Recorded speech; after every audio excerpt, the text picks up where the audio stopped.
चला AC circuit मधलं example number 6 घ्या.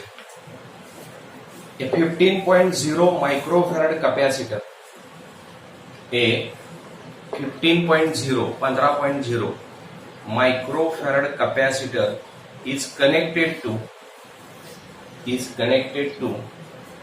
220 volt 50 hertz source. 220 volt, 50 hertz source. Find the capacitive reactance. Find the capacitive reactance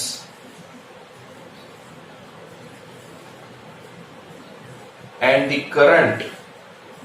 Find the capacitive reactance and the current. Bracket मध्ये लिहा RMS and peak. RMS and peak, bracket complete. In the circuit,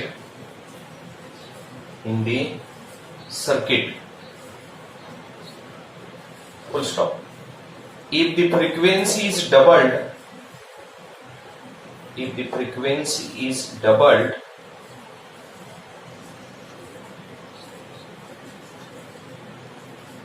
comma, what will happen to the capacitive reactance? What will happen to the capacitive reactance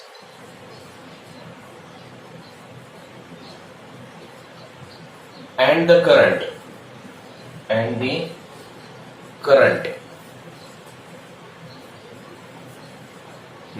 list करतोय मी given क्वांटिटीची, लक्ष द्या. 15.0 microfarad capacitor, कॅपॅसिटरची capacity दिलेली आहे 15.0 microfarad. नसतं चालत आपल्याला microfarad मध्ये. मायक्रोफॅरडचं farad करायसाठी 10⁻⁻⁶ नी मल्टिप्लाय करावं लागतं. तर ही कॅपॅसिटी दिली आहे. पुढे कनेक्टेड टू 220 व्होल्ट. आता हे 220 नेमकं काय असतं, तर ही आरएमएस व्हॅल्यू असते, लक्षात ठेवायचं. ओके, ERMS दिलेला आहे. ERMS दिलेला आहे 220 व्होल्ट आणि फ्रिक्वेन्सी पण दिलेली आहे आपल्याला 50 हर्ट्झ आहे फ्रिक्वेन्सी. ओके, पुढं find the capacitive reactance. Capacitive reactance आपण XC अक्षराने दाखवतो. इफ द पुढं काय करायचं आहे बघा, capacitive reactance and current. Current RMS पण काढायचं आहे आणि पीक व्हॅल्यू पण काढायची. पीक व्हॅल्यू I0 आणि RMS व्हॅल्यू IRMS या अक्षराने दाखवतो आपण. पुढे काय म्हटलंय बघा, इफ फ्रिक्वेन्सी इज डबल्ड, म्हणजे नवीन फ्रिक्वेन्सी ज्यावेळेस डबल केलेली असते, नवीन फ्रिक्वेन्सी जी आहे F' म्हणून आपण, ती ओरिजिनलच्या डबल केलेली आहे. त्यावेळेस काय काय काढायचं आहे बघा आपल्याला. What will happen to the capacitive reactance and current. Capacitive reactance XC' म्हणून तो काढायचा आहे आणि करंटला काय होईल, करंटचं पण काय होईल हे पण काढायचं ज्यावेळेस फ्रिक्वेन्सी डबल केली त्यावेळेस. ओके, तर पहिल्यांदा आपण कॅपॅसिटिव्ह रिएक्टन्स काढू. वी हॅव कॅपॅसिटिव्ह रिएक्टन्सचा फॉर्म्युला काय आहे बघा. We have XC is equal to 1/ωCA. लक्षात घ्या, XCL इंडक्टिव्ह रिएक्टन्स साठी नुसतं ωL आहे, कॅपॅसिटिव्ह साठी 1/ωCA. मग ओमेगा म्हणजे 2πf असतं आणि हे C. पुढं हा कॅपॅसिटिव्ह रिएक्टन्स येईल. कॅल्क्युलेटर उघडून ठेवा. 3.142 फ्रिक्वेन्सी आहे 50 आणि कॅपॅसिटन्स आहे 15 × 10⁻⁻⁶. ओके, मला वाटते 50 दोन्ही 100 करूया तेवढं आपण तोंडी. 1 किती येईल बघा, 3.142 15 हे 100 आणि हे 10⁻⁻⁶, म्हणजेच XC इज इक्वल टू हे 3.142 15 10⁻⁻⁶ इथला +2 म्हणजे -4 झाला. हे वरती जाऊ द्या. Therefore XC is equal to 10⁻⁴ 3.14215 सरळ 10,000ला 3.142 ने भागायचं इज इक्वल टू करायचं परत डिवायडेड बाय 15 करायचं म्हणजे कॅल्क्युलेशन कॅल्क्युलेटरवर पटकन येतं.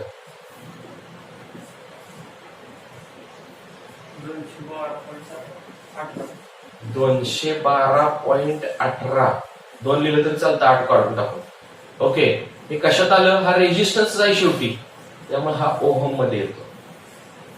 पुढे आता काय सांगितलंय IRMS I0 काढायचा आहे. ठीक आहे नाव आपल्याला ERMS दिलेला आहे तर ओहम्स लॉ वापरायचा आहे सरळ V is equal to IR असतं.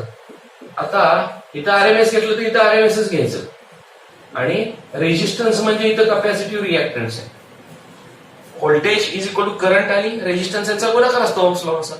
मग इथं RMS व्हॅल्यू घेतली व्होल्टेजची तर करंटची पण RMS व्हॅल्यू घ्यायची इथं पीक व्हॅल्यू घेतली तर इथं पण पीक व्हॅल्यू घ्यायची आणि रेजिस्टन्स म्हणजेच XC आहे ना इथं. हा म्हणजेच काय काय येईल बघा ERMS दिलेला आहे 220 आहे IRMS काढायचं आहे इंटू कॅपॅसिटिव्ह रिएक्टन्स आहे 212.2 करूयात 18 जाईल 2च करू. हा पुढं हे इकडे डिवायडेड बाय 220 डिवायडेड बाय 212.2 हा आला IRMS म्हणजेच RMS व्हॅल्यू ऑफ करंट येणार आहे. हा 1 पॉइंट समथिंग येईल. $220 भागिले 212.2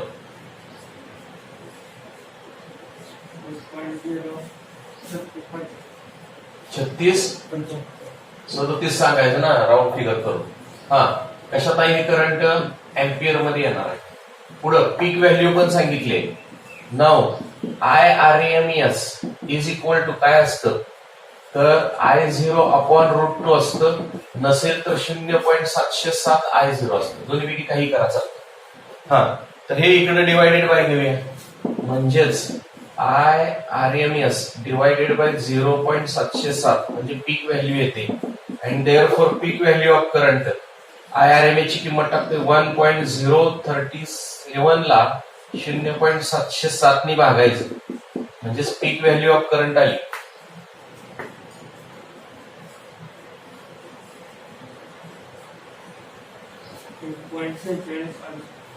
1.4668 म्हणजे 7 सांगायचे 4 डिजिट सांगायचे. एम्पियर 5वा डिजिट 5 पेक्षा मोठा आहे का लहान आहे त्याच्यावरून लगेच कन्व्हर्शन करून सांगायचं. आता काय विचारलंय बघा रे त्यांनी when frequency is doubled what happens to XC and I. आता बघा कॅपॅसिटिव्ह रिएक्टन्स हा फ्रिक्वेन्सीला इनव्हर्स प्रोपोर्शन. फ्रिक्वेन्सी जर डबल केली तर हा निम्मा होणार आहे. क्लिअरच आहे इनव्हर्स प्रोपोर्शन आहे. आणि रेजिस्टन्स जर निम्मा झाला तर करंट डबल होणार कारण रेजिस्टन्स आणि करंट हे फिक्स ठेवले ना त्यांनी. यांच्यात काय आहे गुणाकार कॉन्स्टंट म्हणजे इनव्हर्स प्रोपोर्शन. रेजिस्टन्स वाढला करंट कमीच होणार आहे ना. रेजिस्टन्स जर फ्रिक्वेन्सी डबल झाली रेजिस्टन्स निम्मा होणार म्हणजे करंट डबल होणार. मग दोन्ही करंट डबल होणार RMS पण आणि हे पण. ओके म्हणजे इथं काय म्हणता येईल बघा as XC is inversely proportional to F. काय याच्यावर लिहिले when frequency is doubled formula वापरून गणित सोडवायची गरज नाही डायरेक्ट प्रोपोर्शन वरनच घेऊया आपण. इनव्हर्स प्रोपोर्शन आहे इथं खरं तर. त्यामुळे as frequency doubled capacitive reactance will be हाल. हा देअरफॉर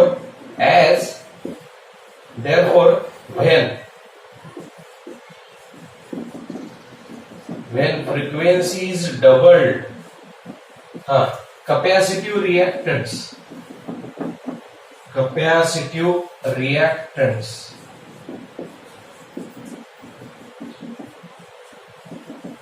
will be हाल म्हणजे निम्मा होईल. ओके हा and hence current will be आता रिएक्टन्स म्हणजे रेजिस्टन्स आहे तो जर निम्मा झाला तर करंट डबल होणार and current will be doubled. Okay चला लिहा.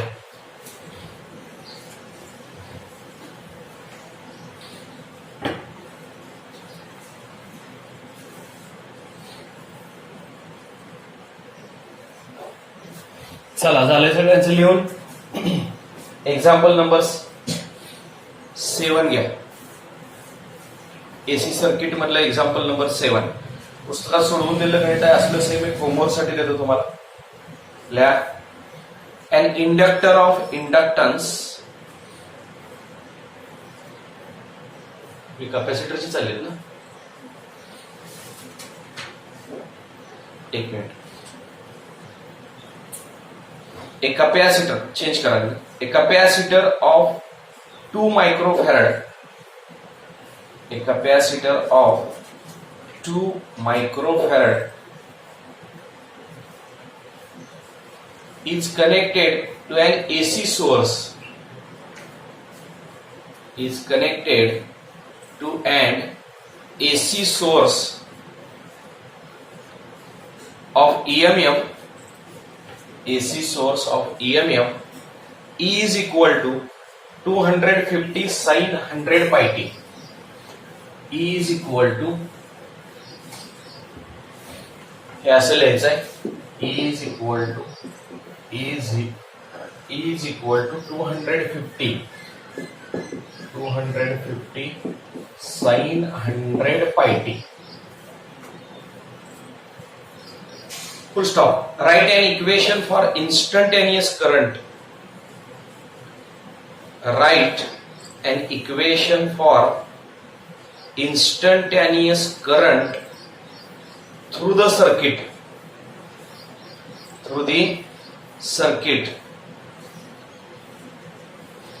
and give a reading of AC ammeter,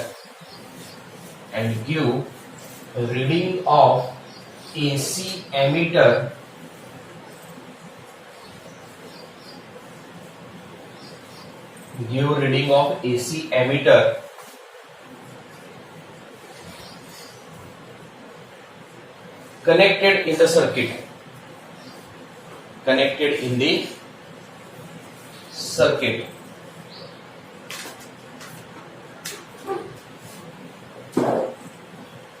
चला लक्ष द्या पटपट.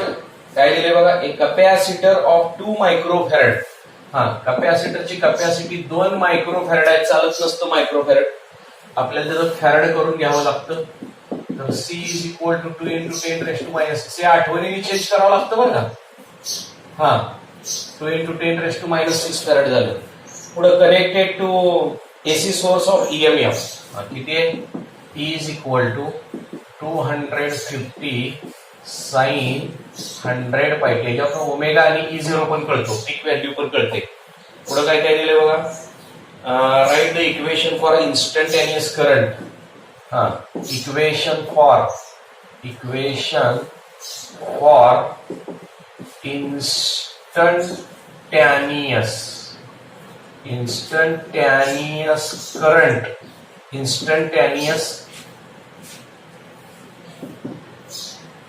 करंटचं एक्सप्रेशन काढायचं आहे.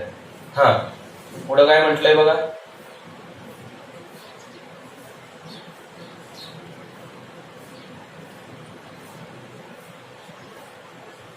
and give reading of AC ammeter. बघा, AC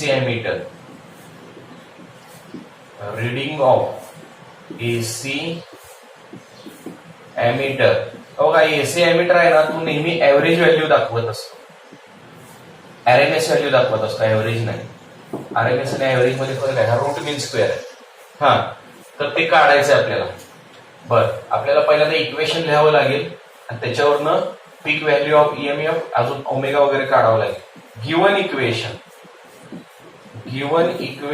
is E is equal to 250 sin 100 pi t. हा, याच्यावरनं पीक व्हॅल्यू ऑफ EMF येणार 250 volt. Okay, and sine omega T असतं.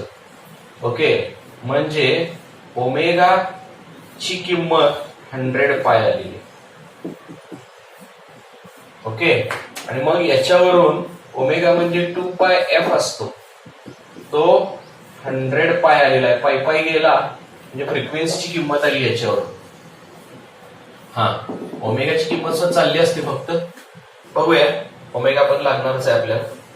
हा, किती आलं बघा ते 100 ओमेगा. फ्रिक्वेन्सी काढायचीच नव्हती ना, कशाला होतं मग? इन्स्टंटेनियस करंटचा फॉर्म्युला काढायचा आहे, डायरेक्ट ओमेगाच लागणार आहे आपल्याला. हेच घेऊया, फ्रिक्वेन्सी काढायची गरज नाही, डायरेक्ट ओमेगाच घेऊया. रॅड पर सेकंद असतो, रॅड पर सेकंद. फ्रिक्वेन्सी लागतच नाही, नाहीतर परत फ्रिक्वेन्सीवर ओमेगा काढला पाहिजे त्या फॉर्म्युलेत. इन्स्टंटेनियस करंट इक्वेशन पाहिजे. लक्षात घ्या, प्युअर कॅपॅसिटिव्ह सर्किट आहे, कॅपॅसिटर मध्ये करंट पुढे जात असतो.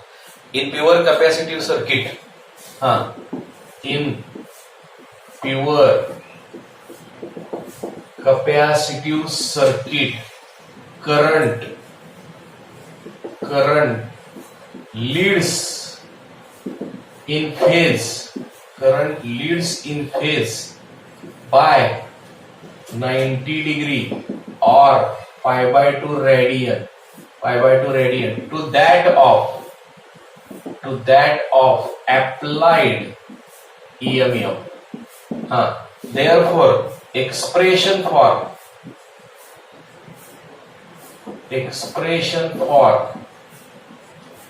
current instantaneous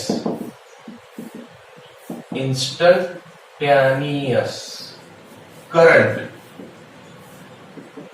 is given by I is equal to I0. खरं तर आपण अगोदर I0 काढायला पाहिजे होता. ओके, ओम्स लॉ वापरून, आणि मग आता त्याच फॉर्म्युलाच वापरूया. राहू द्या. RMS पण काढावाच लागणार आहे. बरं, RMS I0 अगोदर काढायला पाहिजे. ठीक आहे, I0 अगोदर काढला असतं बरं झालं असतं ओम्स लॉ वापरून. नाव E is equal to I, आणि इथं कॅपॅसिटिव्ह रिएक्टन्स येणार. E0 म्हणलं की I0 XC असतं. ओके, बघा लक्षात येते का? ह्याच्यावर पीक व्हॅल्यू ऑफ करंट येईल, आणि मग E0 is equal to I0 आणि XC म्हणजे 1/ωc असतं. हे सगळं इकडे घ्या, म्हणजे I0 चा फॉर्म्युला आला E0 ωc, म्हणजेच I0 आलेला आहे. E0 250 आहे, काढून ठेवले बघाशी. ओके, ओमेगा 100 पाय आहे, आणि C ची किंमत 2 × 10⁻⁶ आहे. फॅरेड मधलीच लागते बरं का. तर हे 250 दोन्ही 500 गुणिले 3.142 गुणिले 10⁻², आणि इथला -6 आला. पुढं I0 इज इक्वल टू, हे 500 चे 2 शून्य, 5 2 10 शून्य, हातच्याला 1, 5 20 21 हातच्याला 2, 5 5 2 7, 5 3 15, 1 2 3 घर आहेत, 1 2 3 घर, म्हणजे 1571.0 आलं. 10⁻⁴ म्हणजे 4 घर इकडे सरकवायचं. 0.1571 एम्पियर आला. त्याला पीक व्हॅल्यू ऑफ करंट. नाव आता वापरूया आपण in pure capacitive circuit. In pure capacitive circuit काय असतंय? करंट काय असतो रे? प्युअर कॅपॅसिटी सर्किटला पुढे जातो. Current leads in phase by 90 degree or pi/2 radian to that of applied EMF. Okay, therefore expression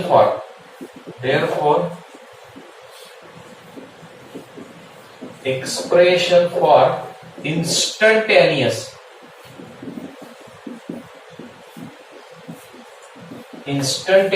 current is given by I is equal to I0 sin omega T. Current पुढे जातोय म्हणजे करंटच्या ह्याच्यात +π/2 पाहिजे, लक्षात घ्या. आणि मग किमती टाकायच्या तिथं आता. therefore I is equal to I0 ची व्हॅल्यू आहे. इथं पण डायरेक्ट काढता आली असते, पण आपल्याला IRMS पण पाहिजे ना, परत हे काढावं लागलं असतं. 0.1571 साईनच्या आतमध्ये ओमेगा टी ची किंमत डायरेक्टच 100 पाय टी आहे. ठीक आहे, ओमेगाची किंमत 100 पाय आणि टी तर तिथं पाहिजेच. 100 pi t plus pi by. आता sine pi by 2 plus theta म्हणजे कॉस थिटा असतो. तर 5च्या स्वरूपात लिहिलं तरी चालेल तिथून, किंवा असंच ठेवावं लागेल. पुस्तकात कसं उत्तर दिलंय याप्रमाणे घेऊ आपण. असंच ठेवलंय पुस्तकाने. ठीक आहे, असंच ठेवूया. पुढे आता काय करूया. नाव AC ammeter shows RMS value असं लिहूया. AC ammeter shows RMS value of current. therefore reading in AC emitter is IRMS is equal to काय असणार. आरएमएस व्हॅल्यू म्हणजे I0/√2 किंवा 0.707 I0 येतं. म्हणजेच IRMS इज इक्वल टू 0.707 आणि I0 करायचं रिपीट कॅल्क्युलेशन 0.1571.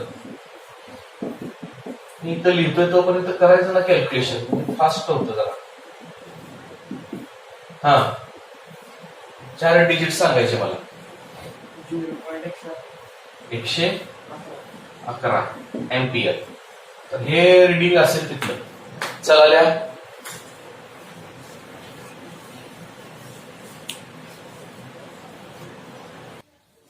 चला झालं लिहून सगळ्यांचं. पुढचं एक्झाम्पल लिहा. एक्झाम्पल नंबर किती आहे. 8. 8च का. एक्झाम्पल नंबर 8 घ्या. A capacitor of 100 microfarad.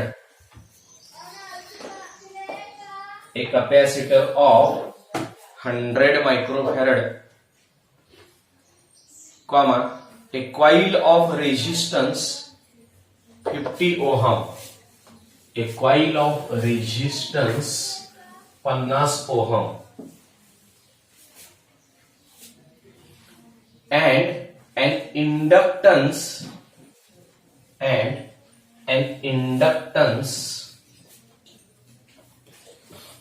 0.5 Henry. 0.5 आणि कॅपिटल एच काढायचं हेनरी साठी सिम्बॉल.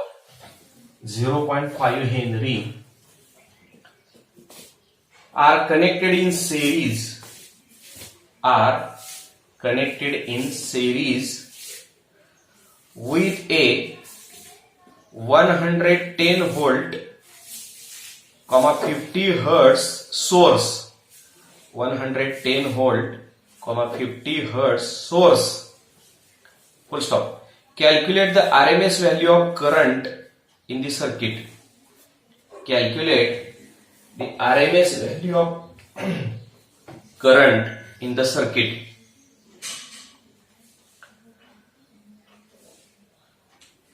सिरीज एलसीआर सर्किट वर गणित आहे. एक कपॅसिटर ऑफ 100 मायक्रोफॅरड. तुम्ही लक्ष द्या अगोदर. 100 मायक्रोफॅरड कपॅसिटर आहे. चालत नाही मायक्रोफॅरड मध्ये. मायक्रोफॅरडचं फॅरड करताना 10⁻⁻6 येतं आणि आपण ते 1 × 10⁻⁻2 लिहून ठेवूया. 2 अंक कमी केला, पॉवर 2 घाणे वाढवा म्हणजे -4 झाली, फॅरड झाली. पुढे काय म्हटलंय बघा. A coil of resistance 50 ohm. कॉईलचा रेजिस्टन्स 50 ओहम आहे, तो रेजिस्टन्सच आहे. And inductance 0.5 henry. Inductance L अक्षराने दाखवतो, तो 0.5 हेनरी आहे. पुढे काय सांगितलंय बघा. Are connected in series with 110 50 hertz source. म्हणजे ही IRMS आहे, लक्षात घ्या. 110 आहे काय. 110 50 हर्ट्ज. काय रिस्पॉन्स देत नाही. 110 आहे म्हणजे होय नाही. पटकन होय म्हटलं तर मला फक्त बघावं लागेल. 50 हर्ट्स म्हणजे फ्रिक्वेन्सी 50 हर्ट्स आहे, तर आपल्याला काय काढायचं आहे? Calculate the RMS value of current and काय काढायचं आहे? आरएमएस व्हॅल्यू ऑफ करंट एवढंच काढायचं आहे. तर आपल्याला काय केलं पाहिजे बघा, पहिल्यांदा ह्याचा रेजिस्टन्स म्हणजे इम्पिडन्स काढलं पाहिजे. मग इम्पिडन्सचा फॉर्म्युला लिहून मग परत IRMS काढता येईल तुम्हाला ERMS वर, पण रेजिस्टन्स तर पाहिजे. तर impedance in series LCR circuit is given by impedance in series LCR circuit is given by Z या अक्षराने दाखवतो आपण तो, आणि त्याचा फॉर्म्युला असतो √R² plus XL minus XC bracket square असतो. XL तर R² हेच फॉर्म्युला आपण असा लिहू शकतो. XL म्हणजेच ओमेगा L असतो आणि XC म्हणजे 1/ओमेगा C असतं ब्रॅकेट स्क्वेअर. ह्यात ओमेगा दिलाय का रे? ओमेगा 50 हर्ट्स दिलाय की? ठीक आहे. म्हणजे इथं ओमेगाची किंमत 2πf च्या स्वरूपात टाकतो. therefore Z is equal to √R² plus omega म्हणजे 2πf L मायनस 1/, इथं पण ओमेगाची किंमत टाकली तर हे असं FCL आणि हे ब्रॅकेट स्क्वेअर. कॅल्क्युलेशन काही सोपं नसतं हे. ठीक आहे. Z इज इक्वल टू किमती टाकतोय आता मी. R ची किंमत आहे 50 याचा आहे ब्रॅकेट स्क्वेअर, पुढं 2 ची किंमत 3.142 गुणिले फ्रिक्वेन्सी आहे 50 आणि L ची किंमत 0.5. L ची किंमत 0.5 मायनस 1/2 ची किंमत 3.142, फ्रिक्वेन्सी आहे 50 आणि कॅपॅसिटन्सची किंमत आहे 1 × 10⁻⁻⁴ ह्याचा ब्रॅकेट स्क्वेअर आहे. आता पहा, हा सिरीज LCR सर्किटचा इम्पिडन्सचा फॉर्म्युला दिला आहे. समजा तुम्हाला फक्त सिरीज LC सर्किट दिलं तर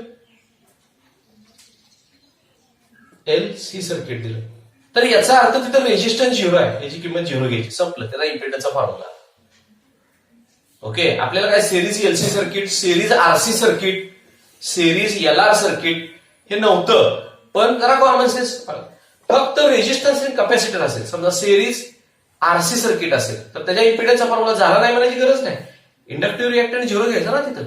इंडक्टर ऍबसेंट आहे म्हणजे त्याच्यामुळे असणारा रेजिस्टन्स 0. ओके. हे 0 घ्यायचं म्हणजे त्याचा फॉर्म्युला येईल R² प्लस XC². बस.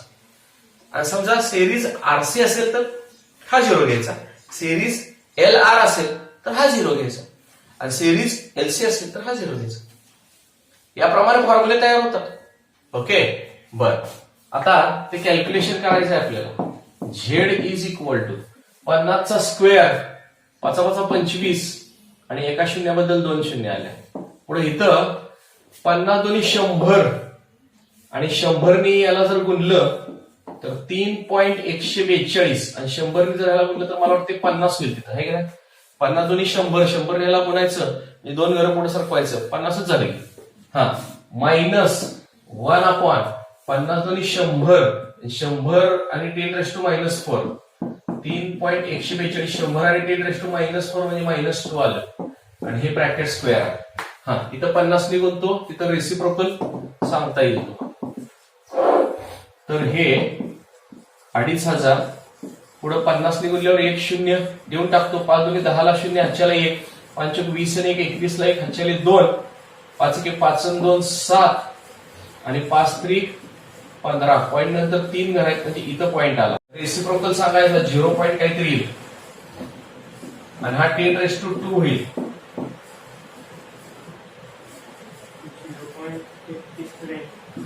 3183 2 घरं पुढे सरकवायची.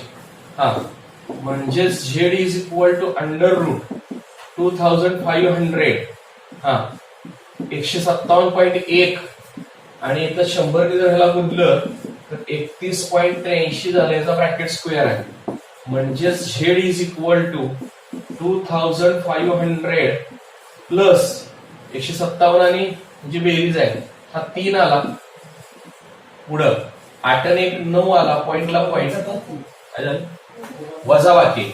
ओके, शून्यातून 3 गेले, 7 आले, 10तून 3 गेले, पुढे हातच्या गेल्यामुळे ते 0 राहिले, 0 10तनं 8 गेले, परत 2 आले, हातच्या गेल्यामुळे 6 राहिले, 7 ने 1 गेला, 5 आले, पुढं हातच्या आता नाही गेला, 15तून 3 गेले, 12 आले.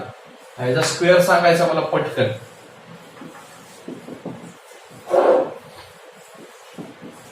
2500 प्लस 125.27 चा वर्ग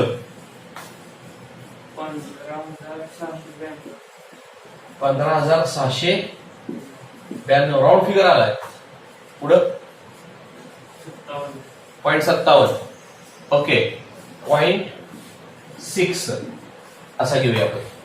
आता या दोघांची बेरीज आहे आणि मग त्याचं स्क्वेअर रूट आहे. हा, किती येईल बेरीज बघा, 0.6 ला 0.6, हा, पुढं 2 2 आणि 0 9 आणि 0 म्हणजे 92 ला 92 आहे कसं आहे. पुढे 6 आणि 5 11 ला 1, हातच्या 1, हातच्या 1 आणि 5 6, 6 आणि 2 8 आणि 1 ला 1. हा राऊंड फिगर केला तुम्ही 93 तरी चालतो. ह्याचं स्क्वेअर रूट सांगायचं मग डायरेक्ट 18,192.6 चं स्क्वेअर रूट.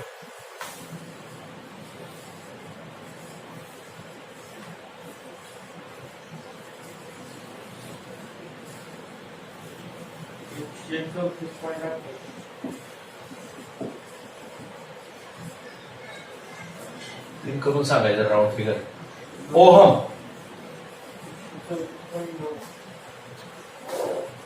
28 म्हटलं ना, बर. 134.9 हा आला इम्पिडन्स. एकदा इम्पिडन्स आला की हा नाव ERMS ओम्स लॉज वापरायचा आहे. ERMS is equal to IRMS into Z. Okay, मग ERMS माहिती आहे आपल्याला 110 आहे, 110 आहे. IRMS काढायचा आहे आणि इम्पिडन्स आत्ताच आला 134.9. हा इकडे डिवायडेड बाय जाईल 110 134.9 आणि IRMS आला. चला भागाकार सांगायचं पटकन मला.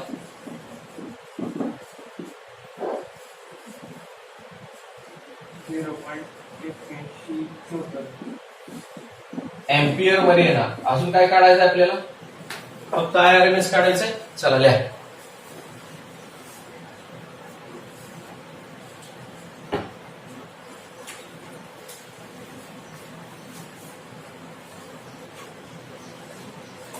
चला झालं लिहून.